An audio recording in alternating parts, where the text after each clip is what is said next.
I think, the forecasting into the future is, so consider when you're driving, you look at the road ahead most of the time, you know. Every now and then you glance in the rear vision mirror. And I think it's important to do that to see how far you've come and making sure you haven't left any carnage behind you, sort of thing. But essentially, the focus is ahead. Mm, Um, and so, if we're willing to vision cast ourselves in our profession, it's always, I think that the key motivator of that is curiosity. It's mm, like unknown, therefore, curiosity will drive us into that. Whereas if we're looking behind, well, we can be certain about that because it's evident. mm-hmm. Um, However, not very useful because it's in the past. So, Yep.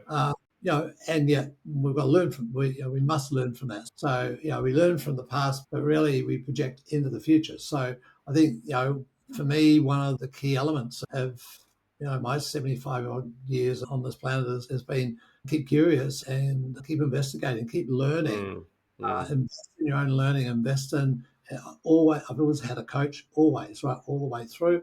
Have someone who asks more of you than you ask of yourself. mm, At the same time, has the respect to allow you to develop yourself in the way that you're destined to develop, and allow the challenges to come so that the actions can be toughened and hardened and the position can be more resilient too. So, I think that's the combination of that where we can identify, okay, what can I leave that's going to allow ourselves to be better as a profession and for me as a person,